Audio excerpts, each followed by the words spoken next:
You're listening to Packers Talk Network. PackersTalk.com.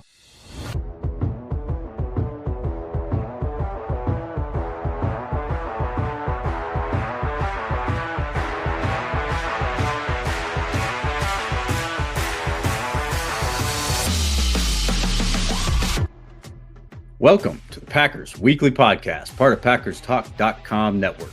I'm your host, Miles Teddick, joined by your co-host, Tim Hamilton. We are diehard Packers fans that just love talking about the Pack. We're not getting distracted by all the national sports media nonsense that they got spewing around out there these days. We're diving into the top topics around the Pack every week, breaking down games during the season, sorting through all the drama, the draft, the rumors of the offseason. If y'all want to support this podcast, please spike that like button for me. Most importantly, jump on over to the Packers Talk Network YouTube channel. Hit that subscribe button for us, a little bell next to it for bonus points. That helps us out tremendously. And we're seeking 1,000 subscribers. We're getting close. You could be part of our journey here. So jump on over, subscribe for us, and hang out with us Monday nights, 9:30, streaming live, talking Pack, having fun. Get live in the comments section. We have a good crew usually having some fun talking Pack, and we are loaded with good things to talk about today after such a satisfying win over the Steelers and Aaron Rodgers. Plenty to dive into. A lot of very impressive performances we got to highlight, to give attention to. But yeah, lots to get into. And then, of course, we got to look ahead to the Panthers. We are on to Carolina, or on to Lambeau, actually. So, first of all, we got to take care of some business, though. Show is once again sponsored by Wisconsin's own Ticket King. For over 30 years, Ticket King has been providing Packers tickets to Packers fans, as well as the Bucks, the Brewers, the Summerfest tickets, all the tickets, tickets outside of the state, too. I'm sure there's some Chicago teams you guys are buying tickets for up there. And, I'm down here in Texas. There's lots of things to buy tickets for. And, Tim, I'm sure there's plenty of things up there in PA that you're buying tickets for. Get your tickets. Go to theticketking.com. Visit their locations in Green Bay, Milwaukee. And remember to support those local businesses. Tim, good evening, sir. How we doing? Good evening. We are doing great. We don't have anything to really complain about, right? I mean, Nobody can complain about an ugly win. I don't think that was an ugly win, right? Like, we're not firing anybody this week. We're not taking away play calling. Like, is everybody happy finally? I'll gripe about the first half. I didn't like the first half. I was not happy. Sure. I thought that there was some meat on the bone there, but the first half was ugly, but it turned out pretty damn good in the second half. So I don't think that was an ugly win. I think that was a win we can all be happy about. And absolutely, the first half was painful, and there's a lot more that they can get better at in all three phases. But the second half was an ass whooping. That was their best game since, I guess the Commanders game, probably even, probably Detroit. Commanders, I was going to say Detroit, because if you look what the Commanders have turned out to be, it's not as impressive. Right. That's the best game since Detroit. I don't think there can be a whole lot of, well, they won, but it was ugly. It wasn't ugly. Pretty commanding win. Yeah, and the Steelers, we'll see what they end up being, but they're a first-place team still in their division, and pretty solid team coming in. And very well could be a playoff team, no doubt. Yeah, and obviously there was a little something extra because we were going up against our old quarterback, so it definitely meant more to him no matter what he was saying all week, and I'm sure it meant more to some of the Steelers who wanted to get the win for him. And, yeah, the first half was bad. Being down 16-7, and all three phases of the team were failing them in the first half, but they completely turned it around in the second half. So, yeah, I'm feeling pretty damn good. That's a quality win. They already have a couple of them now this year, and they're top seed in the NFC. Not that it matters a whole lot right now, but you're sitting there with just one loss, one tie at this point in the season. I think that's a good place to be. And we learned some good things about what this team is capable of, and I think we saw in the second half of that game last night against the Steelers what the team could be if they are clicking and if they can kind of put it all together. And if that's the team that they can be, it's a team that can go a long way this season. So I'm pretty good about things. Long way to go and all that, but that was a quality win. That was a win that I don't want to hear people complaining about too much, right? How you feeling? I mean, it was a satisfying win, a very, very satisfying win. I'm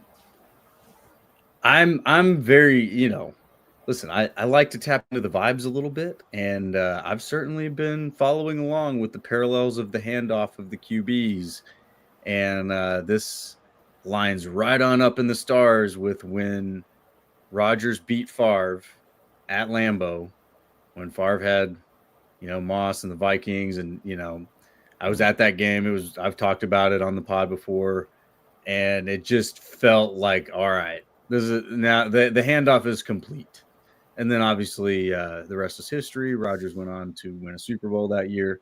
And yeah, I feel like the handoff is complete. Love is the quarterback for the Packers. This is his team, man. Like, he's that guy now. He's that guy where you're looking at it going, is he in the conversation for best QB in the league right now in this season? Is he in that conversation, or is he in a? I mean, do we have to have a conversation about something else? Is he better than Rodgers? I mean, he certainly is right now. If we're talking all time, no, he's got a long way to go to ever catch Aaron Rodgers. Well, certainly, I'm not going to put that. You can only run the parallels, right? And I feel like he's a half step ahead of where Rodgers was at the same point in his career.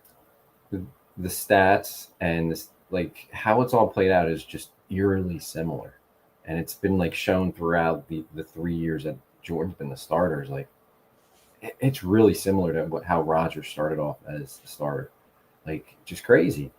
So yeah, and you can make the argument at this point in his third season as a starter compared to where Rodgers was at that point, he might be a little better. Rodgers did win the Super Bowl at the end of that third season, so that's going to be. I mean, the bar that might be the big differentiator. You're right. That's going to be the big differentiator. As far as where they are today, yeah. I mean, I had no doubt going into the game. Love is a significantly better quarterback at this point than Rodgers is, and I think that held up last night. Rodgers played fine, but you can see how limited he is. He cannot get away from pressure. Anytime they had a pass rush against him, he was either getting sacked or throwing the ball away. He cannot hold up the pressure. Other than the first drive of the game where he had the deep pass when he got outside the pocket and Keyshawn Nixon, whatever he was doing, falling asleep out there. That was the only time he really threw the ball down the field. He will not throw the ball down the field. He will not throw the ball over the middle of the field. Yeah, he's fine, but he's no longer a quarterback that can put a team on his shoulders and carry them like he used to be. Jordan Love can do that, and he did that against the Packers. So I mean, it's not even a debate or anything like that. Jordan Love right now is significantly better than Rodgers. As far as 3 years in, the comparisons, I mean, it's crazy how close it is, where Rodgers was and where Love is right now as a third-year starter. And yeah, I think you could make the argument when you look at all things considered, they were a little bit more of a veteran team with Rodgers than what Jordan had as a starter. I mean, they've been the youngest team in the league all 3 years. He's really had to grow with young pieces around him on offense. So yeah, I mean, at this point in his career where Rodgers was, you could probably say Jordan Love's been better or just as good, certainly. Now, yeah, we know how Rodgers ended that third season, though. Yeah. So it's not like the race is over, but no, it's a very encouraging sign, and I certainly remember, when Rodgers was early in his career, people say, yeah, he's good, but it's not like he's going to be better than Favre or something, All right, well, he's definitely better than Favre. And I think there's that same sort of assumption. It's yeah, Jordan Love is good, but it's not like he's going to be better than Aaron Rodgers. I'm just I don't know, man. I don't know. I don't see something that tells me that he can't have a career like that. You're your third year as a starter, right? You can't. It's not like you can light the world on fire. Pat Mahomes did, right? He came in 50 touchdowns his first season as a starter. That just doesn't happen. He's an alien. But yeah, I mean, I don't see that trajectory as unrealistic for Jordan Love at this point, right? And I think a lot of people assume that the touchdown to interception ratio is untouchable, and it's like he's doing it. I mean, you're 3 seasons in, he's doing it. He's matching it, and he might be a tick better at this point, but yeah, you got to keep an open mind to that, and that's where I would even say that he is a half step ahead of where Rodgers was at this point in his career.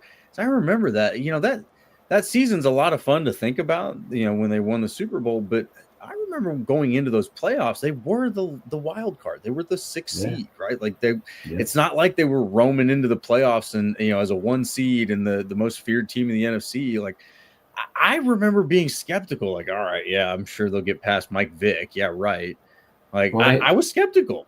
They had to win their last 2 playoff games just to get in and qualify for it. Yeah. I mean, they were not a great team going into that. They went on a great run. And I think the next year they were a great team, the 15-1 season. But, yeah, so like I'm looking at that going, I like what the Packers have going right now better than I liked what they had going then. And I think just it's not necessarily apples to apples, right?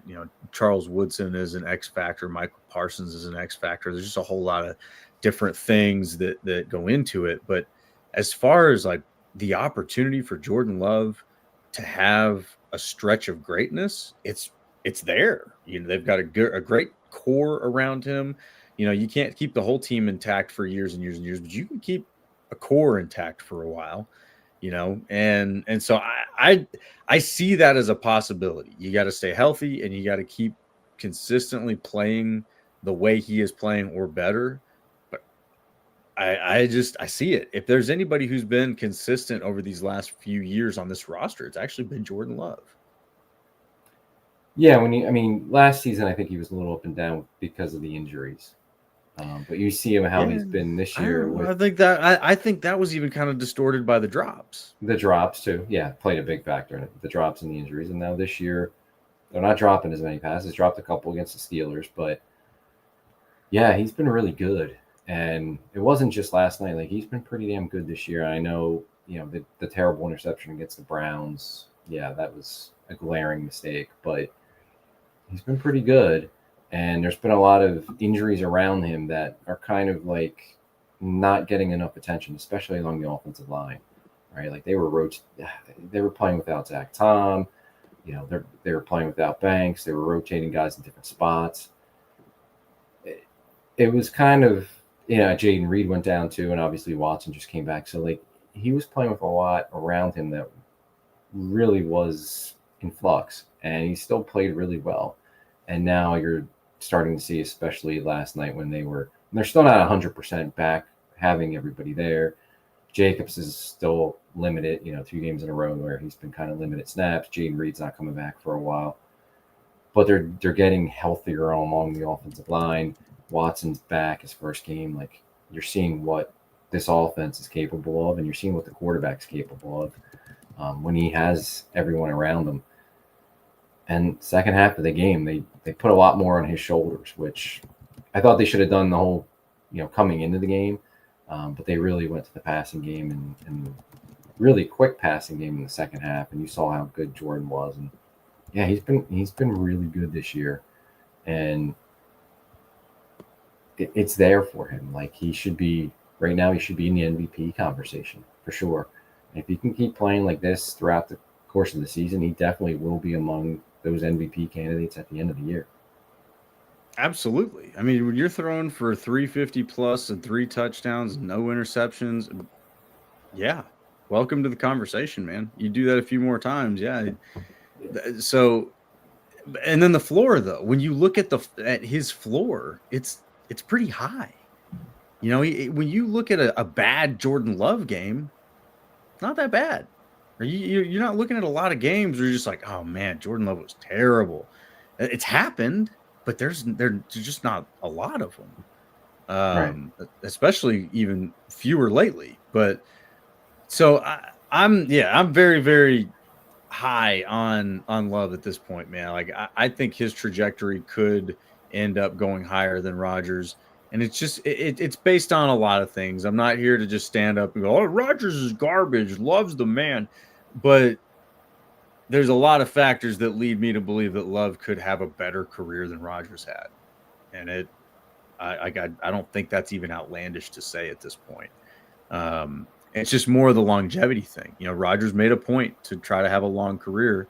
So we got to see what Love's desire is to have that same long career, because you got to really work hard at that to keep your body ready for that kind of thing. But yeah, I think he has all the ability in the world at this point, man. Like I don't see a throw he can't make. He doesn't look like he's uncomfortable in any situation.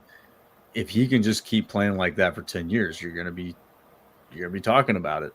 You're gonna be talking about him being better than Rodgers. Well, I hope so. I think that's a lot to put on him right now, just because of how great Rodgers' career was and is. He's a Hall of Famer. He's one of the best to ever do it. Like I'm not going to go there at this point, but I can see how good he can be, and I think what Jordan Love can be is one of the best quarterbacks in the league, and that should be good enough to get them pretty far in the playoffs, and have multiple cracks at it, and hopefully, come through. Hopefully, come through a bunch of times with Lombardi trophies, but.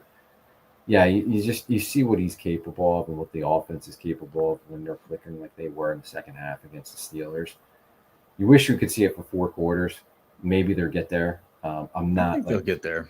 Yeah, and I hope they do. And I'm not concerned that they're not doing that right now. Like, build to that, learn from your mistakes, get your team healthy, and figure out how you want to deploy your weapons. But you want to see more consistency overall from the offense. But as far as what Jordan Love did last night, like that game was all about going into it was all about Aaron Rodgers, this and that, and Jordan Love went out there and he stole the show.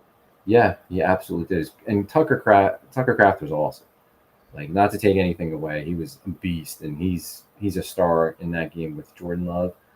But to me, it all starts with the quarterback, and the Packers had the better quarterback for sure in that game against the Steelers. And he's one of the best right now. You can just look this season, just statistically, like who's playing better than him right now? Like, not many. I know Daniel Jones having a hell of a year at the Colts. Who would have thought that?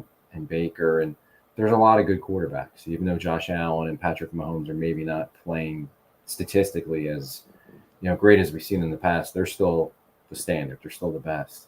So I'm not going to say Jordan Love's in the class with Allen and Mahomes or anything like that, but man, if you just look in the NFC, like, he's the best quarterback right now.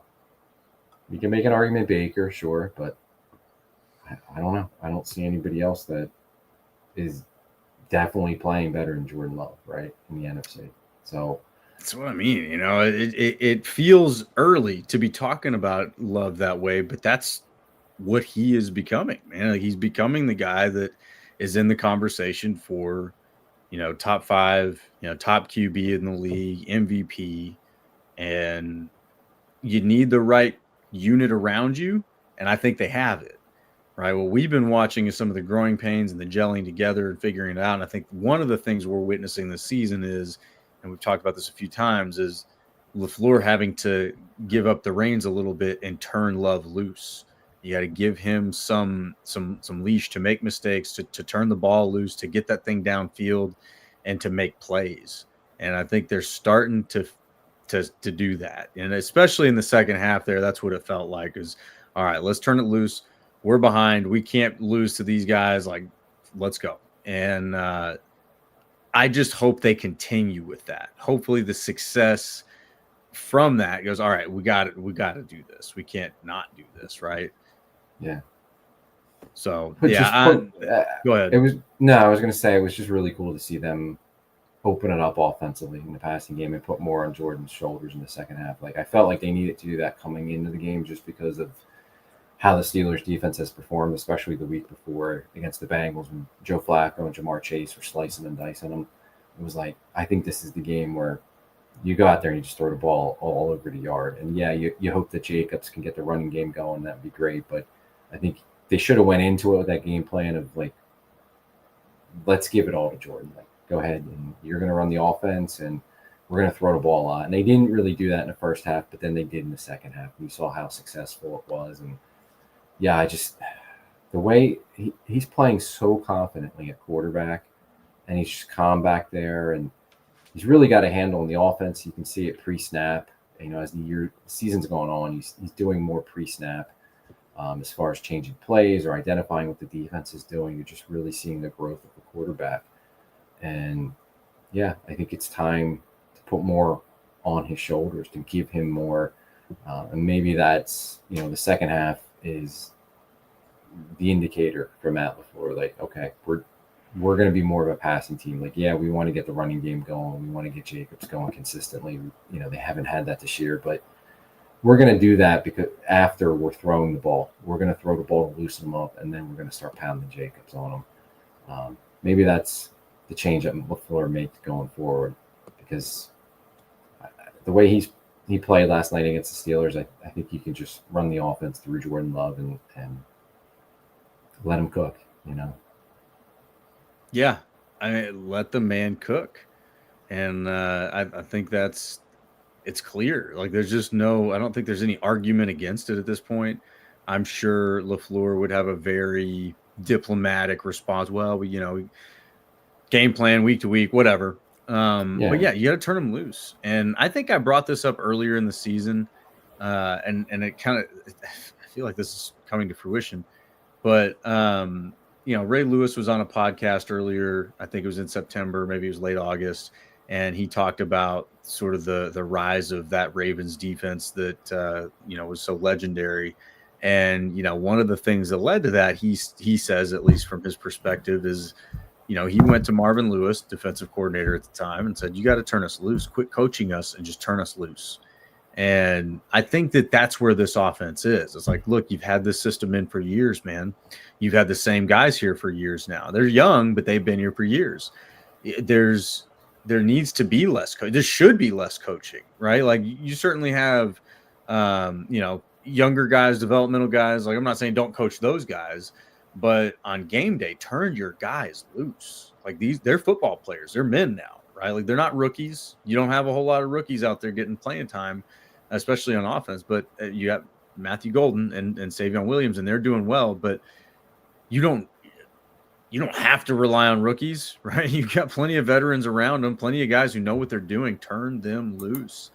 And I think that that's what's starting to happen. And I think we'll get into the Panthers matchup, but I think you've got another game here setting up to probably enable them to cut loose a little bit. You're going to be at Lambeau.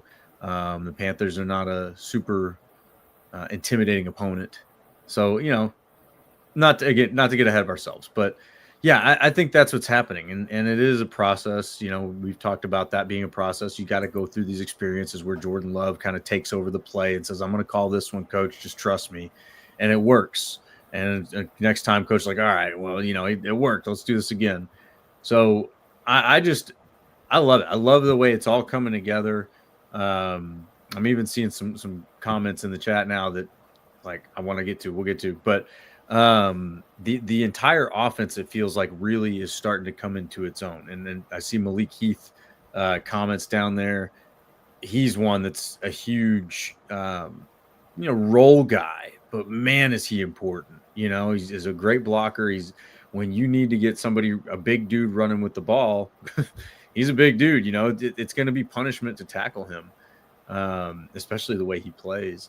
But speaking of big dudes, Christian Watson getting out there and blocking like a maniac. I mean, he's like getting an extra offensive lineman out there. Oh, by the way, he runs a 4.3 and he's 6'5" and can jump over your house. Like, man, I'm excited to see what he can do next week. That we got a little bit of taste of Christian Watson coming back, and I think it's undeniable now how important he is to the offense. If you we're just passively watching the game, maybe listening to the game, didn't catch all of the game, Christian Watson had a massive role, not just once, like several times as a blocker. And I think it's hard to see it when he's not there, but as soon as he comes back, you're like, oh, okay, that's what that looks like when you do it right. Oh, wow. Well, and Matthew Golden's not a very imposing figure. It's going to be a different guy. Not to say that he's not even willing. I think I've seen him make a few blocks. But Christian Watson's a big man. He's big. 6'5", like 215, 20-ish. Like, that's a big dude. He may not be playing offensive tackle, but he could go make life hard for other big men for a minute, and he can also go make life hard for littler men for longer. And that's what we saw yesterday. I love it, and I think that they're just going to be scratching the surface on him coming back. I would expect his role and his impact on this offense to expand this week against the Panthers. But am I overreacting here, Tim, or were you as excited about that as I was? Watson was great last night. His effect on the offense was huge. You can see just the coverage that goes with him, the way they have to, cover him over the top with the safety as well as the corner who's covering him, the blocking. I thought his blocking was so good last night. You saw the Jacobs touchdown where Jacobs was able to bounce it outside because Watson knocked this guy down. He was really good all night blocking. And then he catches 4 passes for 85 yards. A modest, debut. Yeah, and he's not going to put up the 85 yards every week, but there's multiple ways that he can affect the game. And you saw a little bit of that all night, blocking, the deep threat that takes attention away, and then his receiving totals. Yeah, they played him. LaFleur said they played him a little bit more than they were expecting to the first game, but they were fine with it. They'll ramp him up as this, weeks go on here. He's not going to get a full workload even this week against the Panthers, but yeah, you can see the effects, and I think eventually it's going to help Matthew Golden as well. He had a quiet night last night, but I'm not concerned about that. But the offense changes with Christian Watson for everyone, just because of the attention that he draws and the fact that he's like a do-everything wide receiver. Like, you have a guy like Malik Heath who made a play last night in the passing game, but he's primarily like a blocking guy. Watson can block too. He's a damn good blocker like Malik Heath, but then he's a lot faster than Malik Heath, and he's a lot more talented as a receiver. So it's like he's got that blocking ability of a Malik Heath, but then he's got the speed of a Matthew Golden and like the receiving ability. So yeah, his effect on the offense was awesome to see last night. You can see how it changes things for them and how important he is to their team.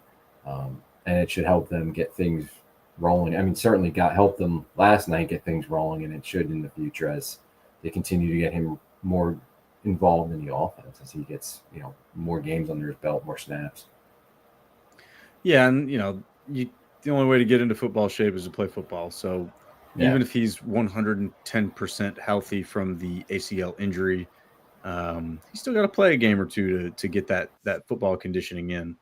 But yeah, I was just very encouraged by what we saw from the offense, and they got it going. We didn't obviously love the first half, but they did it right. They went out, they took care of business, win by more than one possession in this game against a good team, against Aaron Rodgers on the road. I think he checked a lot of boxes with this game, and it felt really good. Oh, by the way, the defense dominated. The defense freaking dominated, man. That was awesome.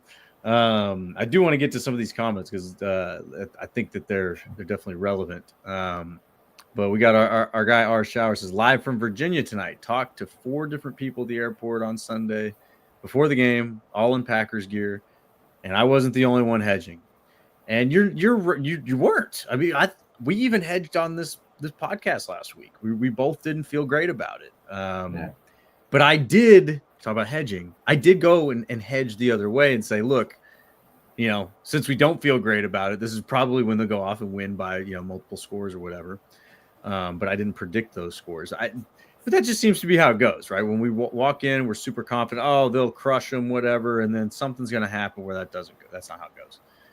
You tie the Cowboys.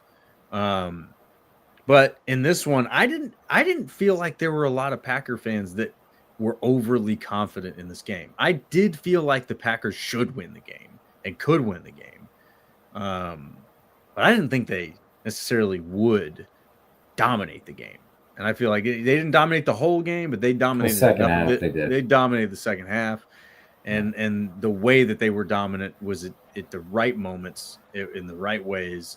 And I thought they won the psychological battle, right? Like, I thought that when it got to the point where, they're starting to do the pushing and the shoving and all of that, and you got DK going into Quay Walker's face mask, and Quay Walker's just, not responding. And I think I saw an interview with him talking about that. Yeah. That's the kind of thing. Like, that's where you know you won that game. Like, there's no scenario where they win that game at that point. No, and it was good that they stayed out of a lot of that stuff. I mean, they were part of it, but when it got escalated, the Steelers were the ones that were taking the penalties, and the Packers stayed out of it. And we've seen many a Packer team that took stupid penalties after the whistle, and they didn't do that last night, and that was key. I mean, the DK thing that you mentioned, they would have had a 3rd and short on that play. Instead, he takes a big 15-yard penalty, and that totally screwed up their drive because, the Steelers, I think, converted 1 3rd down all night. Anytime they got in like a 2nd and long or 3rd and long, their drives basically were over because they don't have a quarterback who will push the ball down the field. And I'm not trying to take a shot at Rodgers, but it's just he doesn't do that. He wants to throw short, and this is a different quarterback than we saw in Green Bay. But no, they stayed out of it. Like, there was some chippiness to the game, which is surprising because it's a team that they don't play often. The Steelers, there's not a rivalry there or anything. But there was some chippiness. There was after the whistle things, and Green Bay stayed away from it, as far as taking penalties go. So that was encouraging to see too.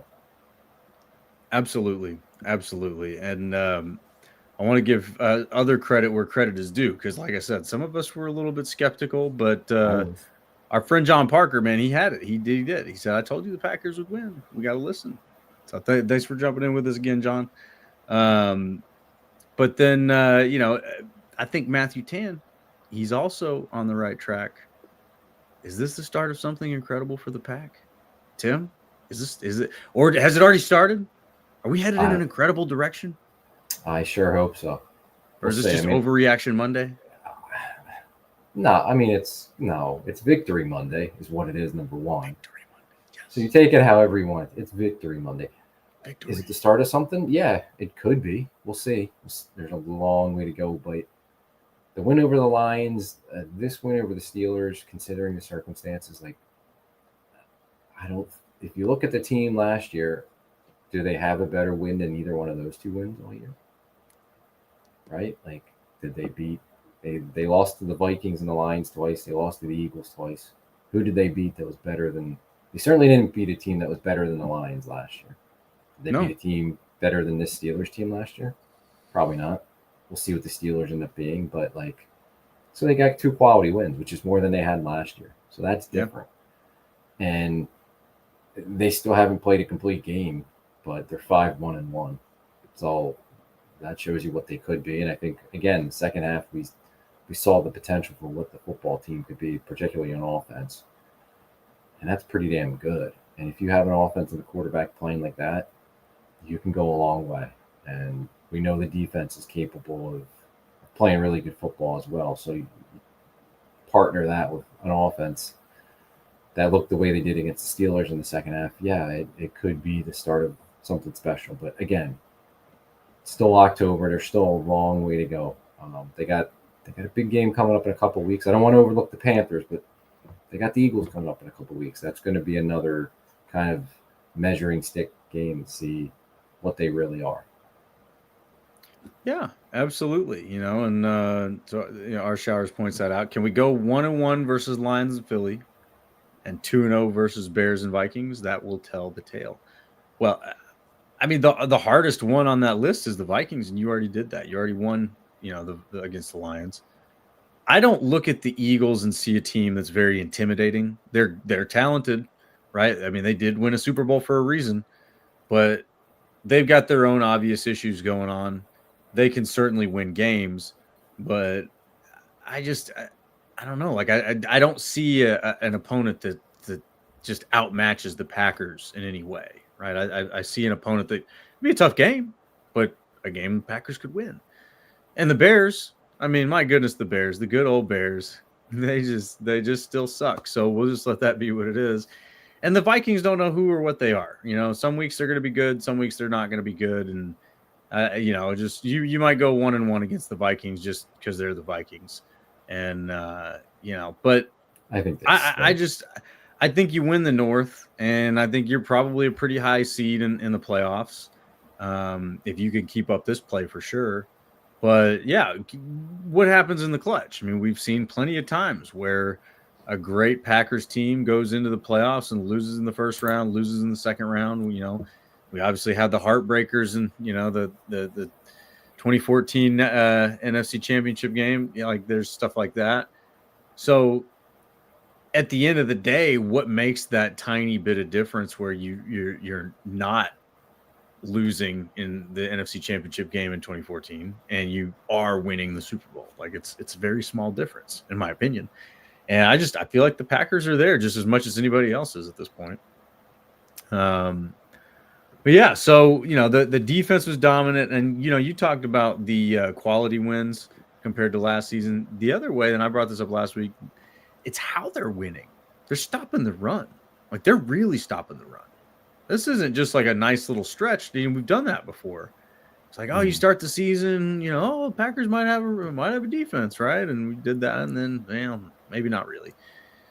And now it's like, all right, we're a few games into this thing. They're still the third best team against the run, only allowing 79 yards a game.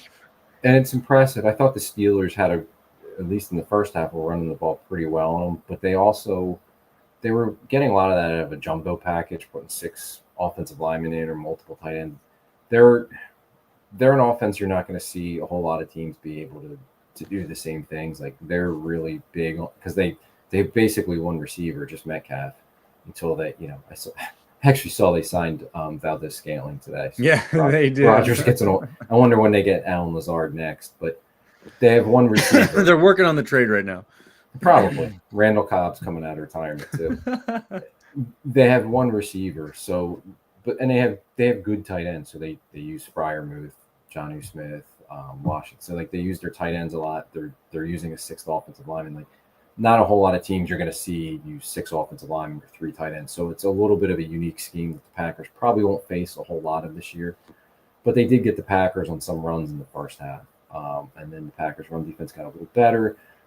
Steelers also had an injury up front, so they couldn't run their 6 offensive lineman package. So, yeah, it looked like the Steelers were making some plays in the running game, and they did, but I don't think it's anything that to be concerned about in the long run right now with the Packers run defense, just because that was a unique scheme they're going to see or that they saw. But I do think Carolina is going to try to run the ball on them.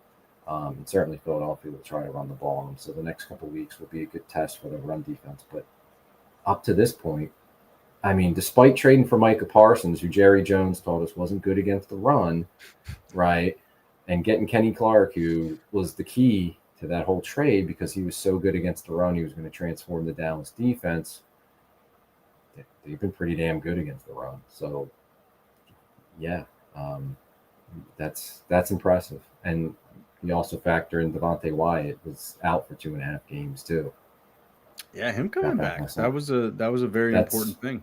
That's very important. But they held up without him as well. And I give a lot of credit to the two of the players I think that are the most improved on this team this year, Colby Wooden and Carl Brooks inside. I think they've been really good for the team. Unsung heroes, especially Colby Wooden.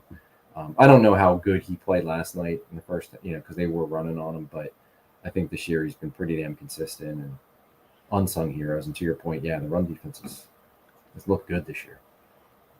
Yeah, and in the past, that hasn't been how the Packers win games, you know, and so that's where I look at it and go, yeah, your record tells a story, but it doesn't tell the whole story. And at this point, they're winning these games the way that champions win championships, right? It's with a great run defense.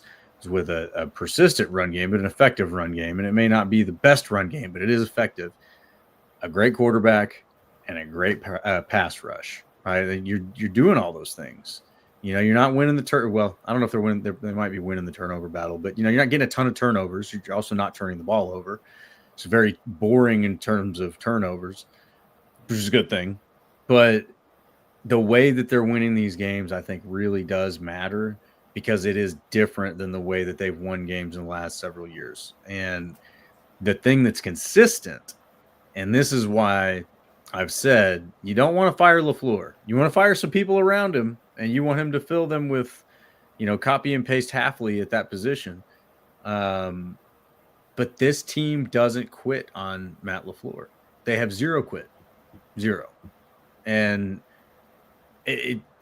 that's such a big deal. If that's carrying on through these other issues that they're going through, that's a big deal. Because when it gets cold out, you get late in the season, and these guys aren't quitting, you'll be able to win games in the third and maybe early fourth quarter psychologically. They did that yesterday. They won the psychological battle yesterday, and the Steelers had no shot to come back from that. It just wasn't going to happen.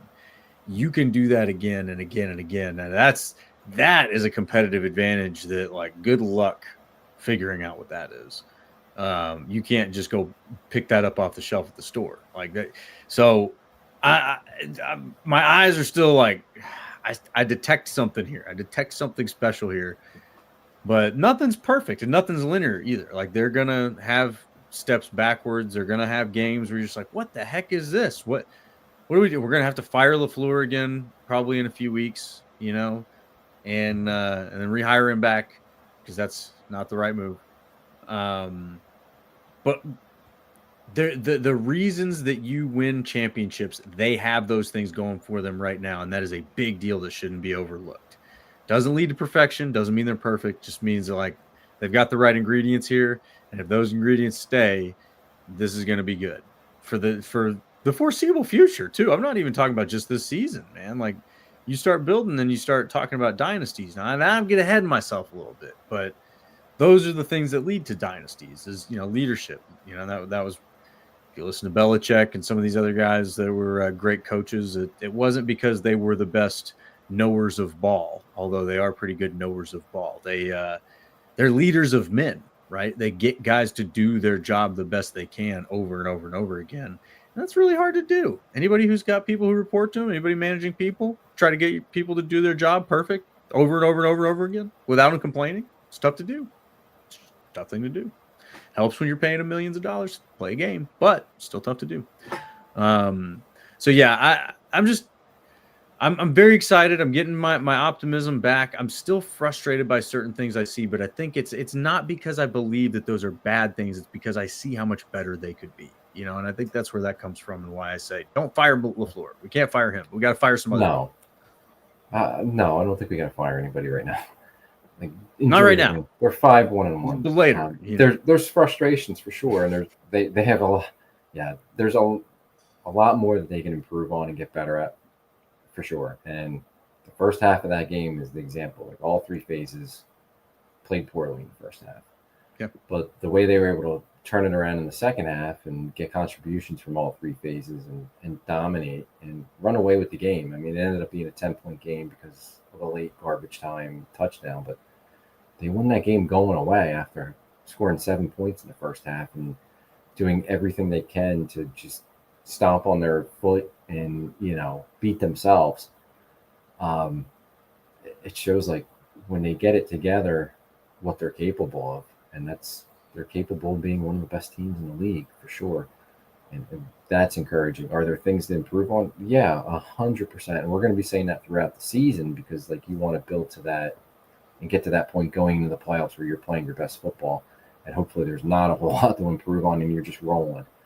But right now, yeah, there's a lot to improve on. And last night, I mean, Keyshawn Nixon, man, it was a bad game, right? I mean, all the good almost made me forget about that. Yeah, historically bad.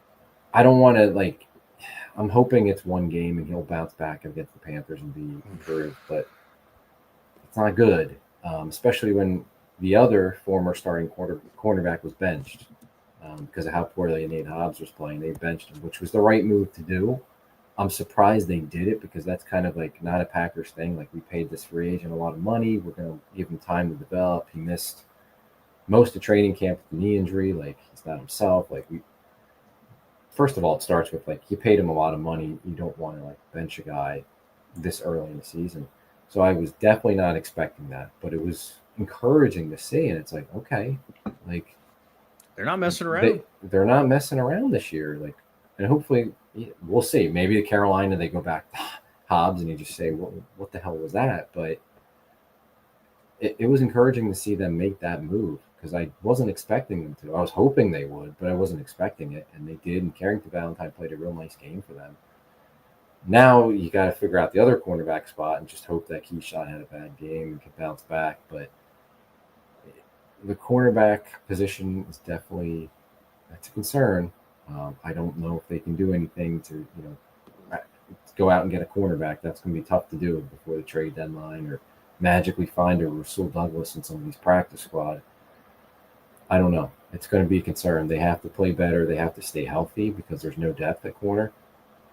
But what can help them is the pass rush and how good that's been. It's got to continue to be good. If it can get better, great. Because, it's the cornerback spot is concerning.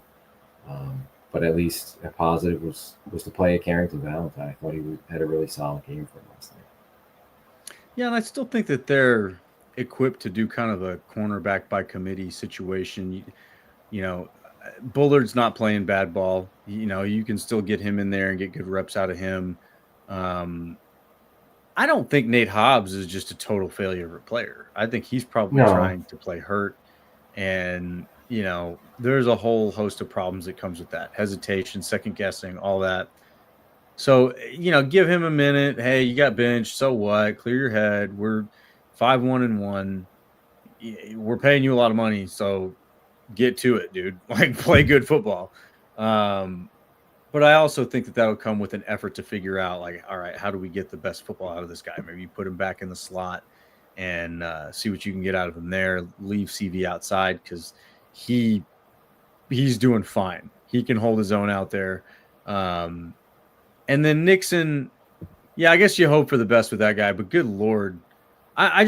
What I really can't stand, and maybe, I'm probably speaking among many voices about this, but when a guy comes out and is just, I'm this, I'm that, I'm CB1, just brings all the confidence, walks in crotch first, fine. But do it. You know what I mean? Back it up. If you're going to do that, I'm CB1, all right, fine, but do it, man. And that just, you didn't just get beat. He got outworked. He got outclassed. He looked he didn't look like he necessarily belonged on that field with those athletes, and that's, I don't think that's who Nixon is. I think he's better than that. We've seen him play better than that, but I think he got into feeling himself a little too much, and I wouldn't mind seeing him get benched for a minute just to bring him back down to earth, make him catch some punts. It's all-pro returner. Stop doing the all-pro thing. How boneheaded is that? Hey, I'm an all-pro at this thing, but I'm not going to do that so I can be average at best at this other thing. They tried him on a punt return, and he didn't catch it, and it was almost a huge mistake. That's another concern of mine is, can we just please go find a punt returner somewhere? I think that's what they thought they were doing with Hardman. I don't know. I guess he didn't work out, so he's got some issue. Yeah, Golden wasn't the answer. Now, Romeo's fine, but he's not the answer, and you don't need him doing that. And you don't need him exactly. Go find a punt returner. I don't get it. What more do you need to see? It is inept. You've tried 3 different players back there now. None of them are doing the job right. I'm not going to kill Romeo, but Nixon almost made a huge mistake. Golden was making mistakes every week. What more do you need to see? Go find somebody that can catch a punt and know when to catch it, when to return it, and can give you something. I'm not asking for, touchdowns. That would be great and all, but just somebody that can give you confidence back there. A little bit of a threat. You're not cringing every time they got a catch. Every time. No. Every time. And the kickoff returns are another one too. And just some of the decision making on when to return a punt or when to return a kickoff, where to go with it. Savion looked like he was getting better as he got a few reps. He's up and down. He's not the answer. Right. And he's a rookie. He's learning it as he goes. It's been a long time since he was a kick returner. I think he did it early in his college career and not much after that. So, yeah, I don't know. To me, those are the spots where you can go get a corner, and I'm not saying you're not going to find a number one cornerback on the market. But if you can get like a piece that can come in and be a depth for you, or push Hobbs, push Nixon, and give you some reliability, I'm all for that. And somebody that can return kicks. Like I don't know why it's that difficult to find somebody that can return kicks, or why they just refuse to do it as a front office. Like, I get if he's not going to play a big role for you, but if they're going to continue to mess up like that, and several times they've almost turned the ball over, it's going to happen eventually on these returns. Like, do you want to cost yourself a game because you can't catch punts? Like, I mean, special teams is the reason they're not undefeated. Yeah. So I guess, why not just keep that trend going, like, right? Just go find somebody. There are players out there on other teams' practice squads. I mean, they did it with Rasul Douglas. They've shown you they know what they're doing when they're fishing on practice squads. Like, is there really just nobody out there?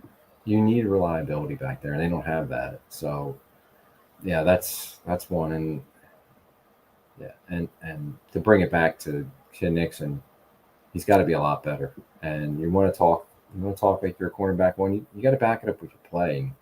He was terrible against the Steelers, and he hasn't been good enough this year. He's had good moments, but yeah, you can't. Good moments, right? You can't show up like that against Aaron Rodgers, man. Like, are you kidding me?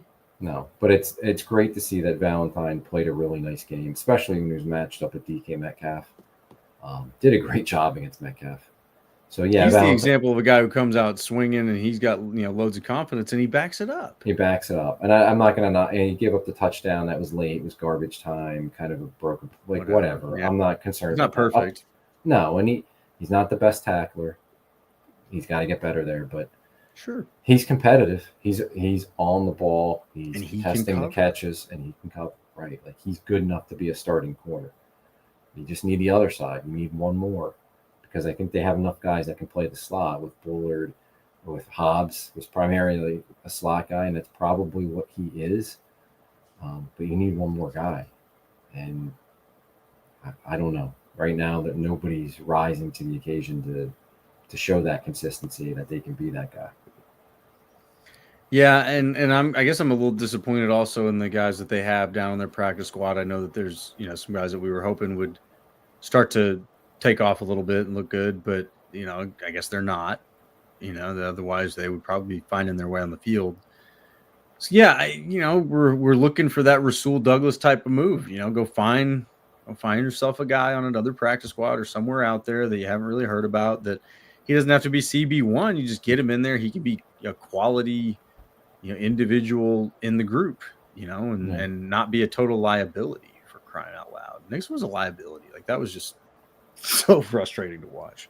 Yeah. Every time the ball went in his direction.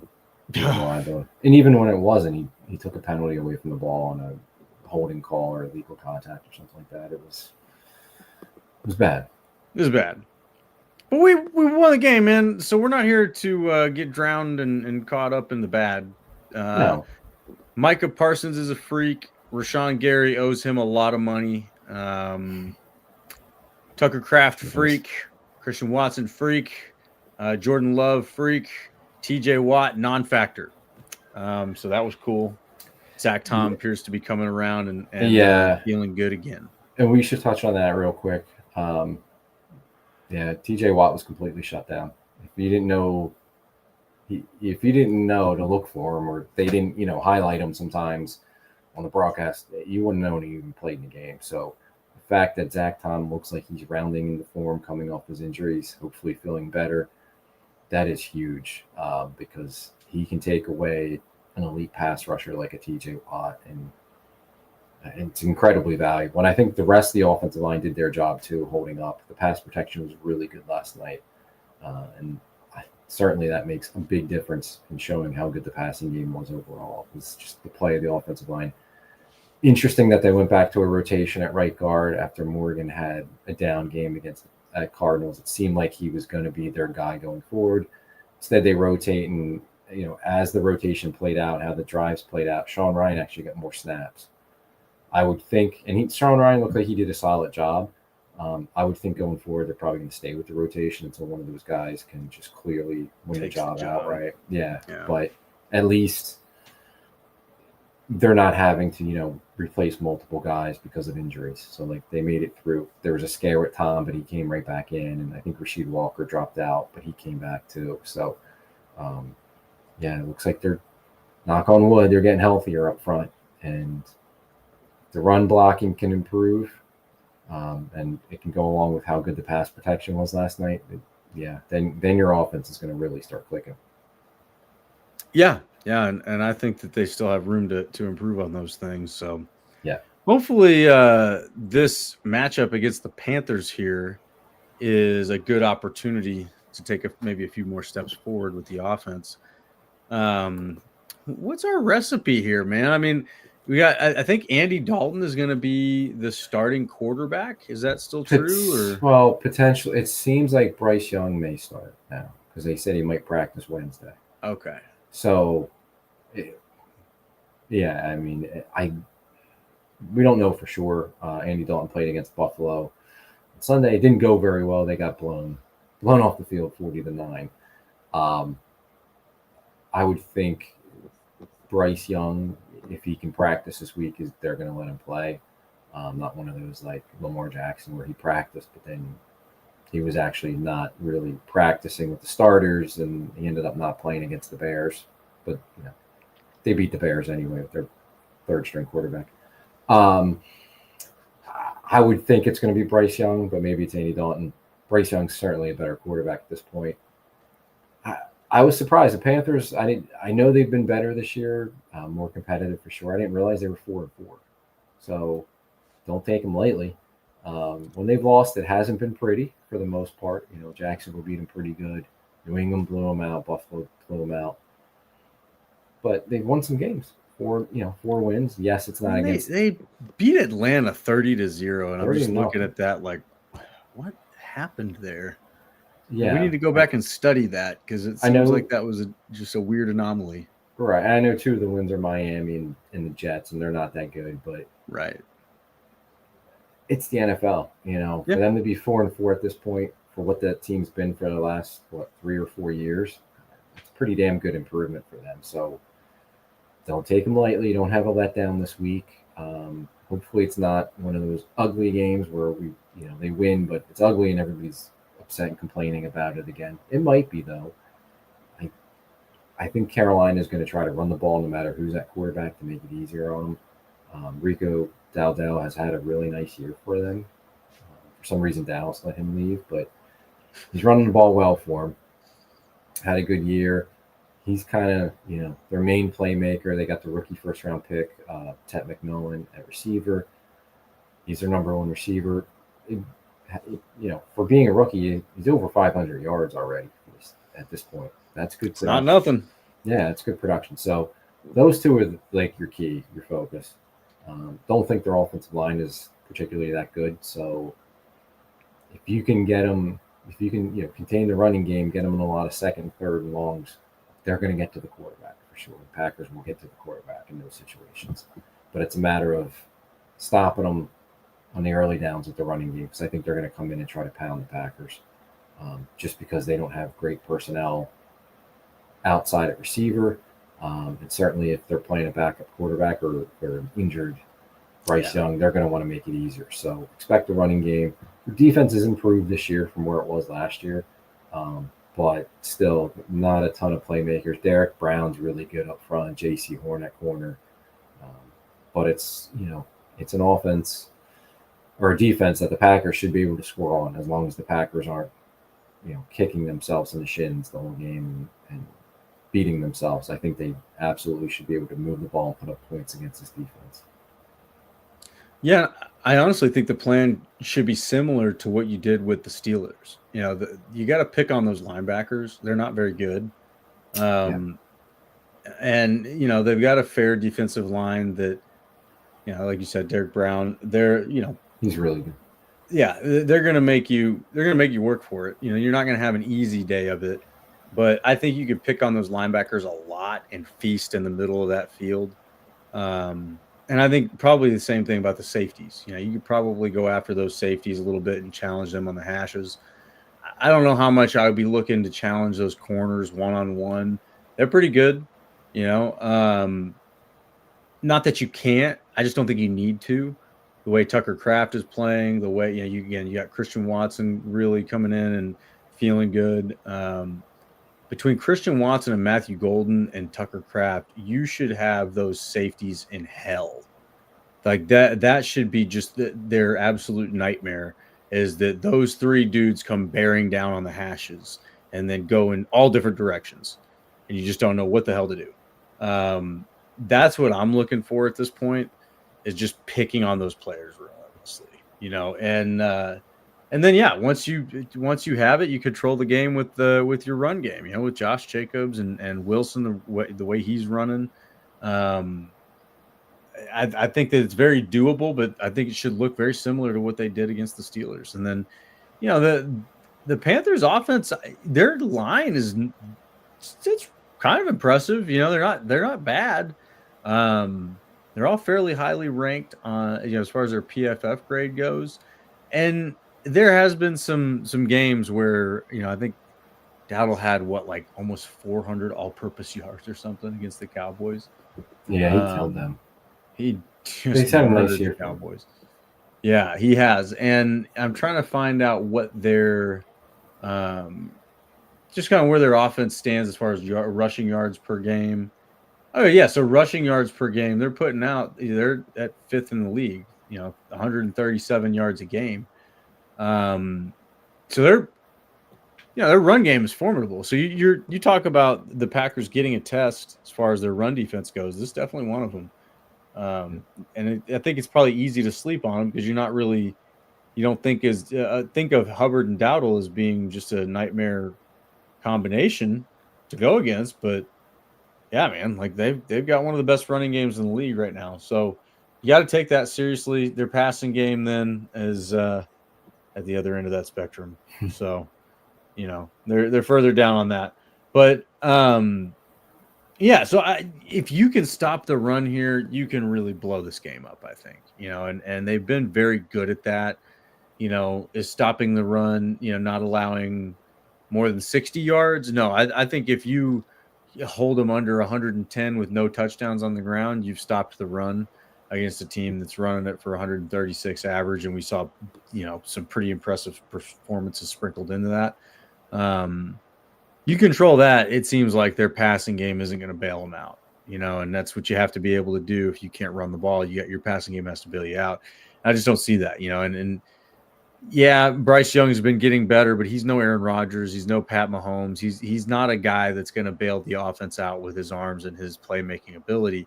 He's going to run your offense, I think, effectively, and I think they're starting to figure it out. They're not terrible. They've had some impressive wins, but I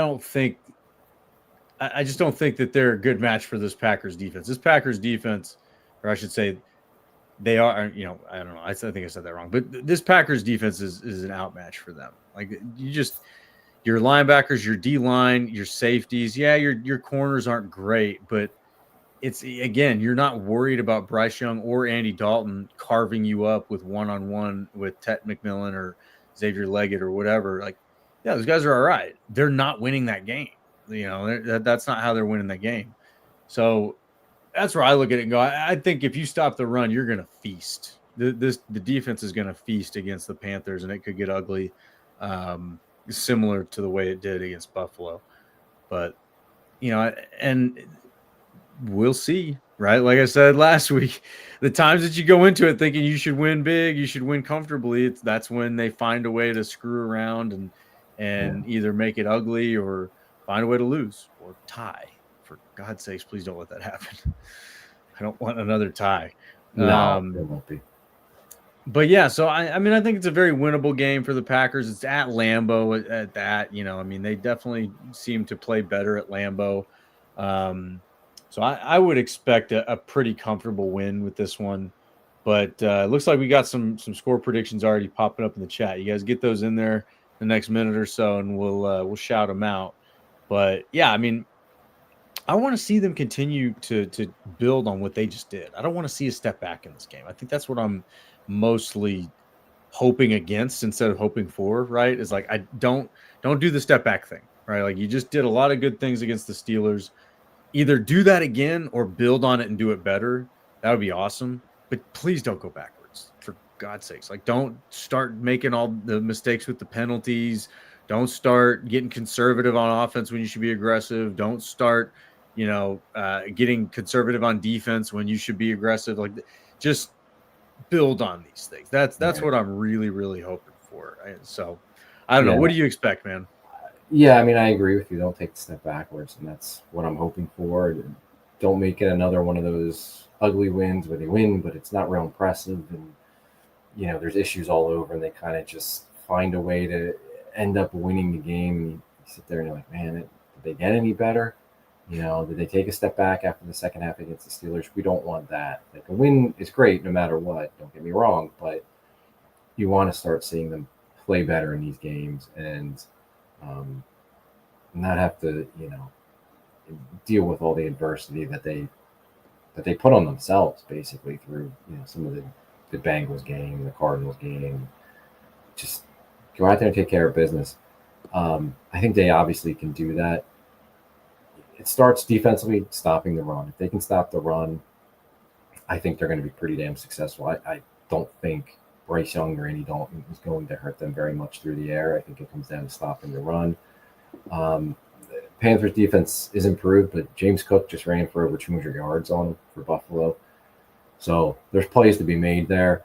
I'm with you. I'd probably start with the passing game, a short passing game, establish it, get a rhythm going, and then start taking some shots deep, get Josh Jacobs in the flow. Like, it just feels like it's one of those games where if they don't beat themselves too much, if they don't, make too many mistakes, step on their own feet too much, they should win it comfortably. And it's just like, okay, how difficult are they going to make it on themselves? Not too difficult. Okay, they should win going away.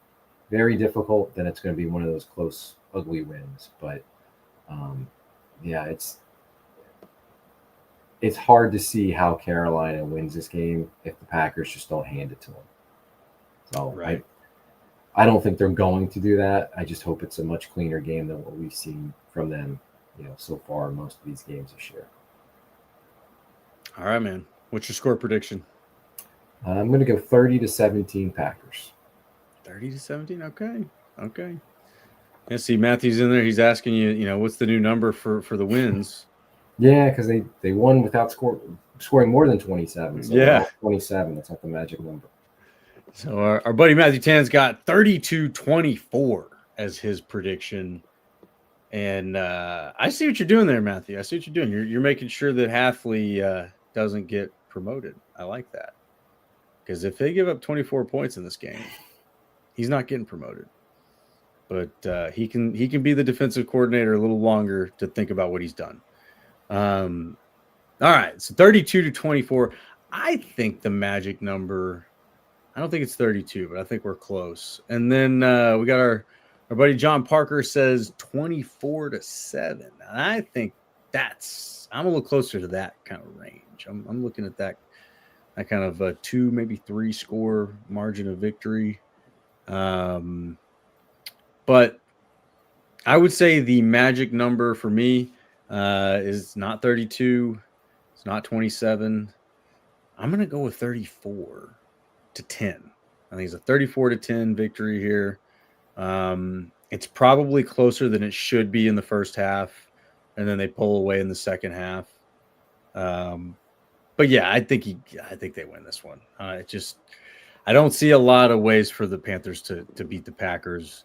Yeah, you might get some plays, you might get this here and there. I just don't think you can do it for a game, and win. So we'll see. We'll see. That's why they play the game, right? That's what they say. That's why they play the game. It's a crazy league this year. And it is. It is a crazy league, man. One week you're winning a good game, the next week you're losing a bad game. It's just that's going around the league right now. Yeah. So the fact that the Packers didn't do that, they were, part of winning a game the way that you wanted to win a game against Aaron Rodgers and the Steelers. That's pretty good. That's something to be just happy about, right? Just you're 5-1-1. You're 2 blocked field goals away from being undefeated. That's something. So we got to enjoy it. So you guys had fun with us tonight. Make sure you tell a friend about the Pack Weekly Pod. Come hang out with us on Monday nights at 9:30, streaming live, talking Pack. We're avoiding all the other distractions that, these four-letter networks get into. It's like watching The Bachelor or something. They don't even talk sports anymore. So we're sticking to the Pack. We're not getting distracted. But we also are trying to get to 1,000 subscribers on our channel. So if y'all want to help us out, get on over there. Packers Talk Network. I was going to say Pack Talk Network. Packers Talk Network.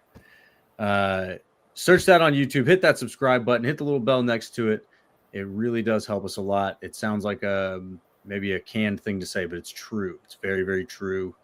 We are on the hunt for 1,000 of you. We have 840. We only need a few more. So be one of them. Go subscribe. Bring a friend. Come hang out with us. Talk some Pack. And, enjoy this season right now. Let's have some fun. We're Packers fans. We're spoiled. Let's enjoy the spoils, You could be a Bears fan. Oof. God. Hey. Oof. That would be terrible. You go off and just get your butt handed to you by a 1-5 team. That's what we don't want. So anyway, y'all enjoy this week against the Panthers at Lambeau Field. Should be a fun one to watch. Hopefully you get the game in your region if you're not in the Wisconsin region. And most importantly of all, come back next week and hang out with us again. And go. Pack. Go.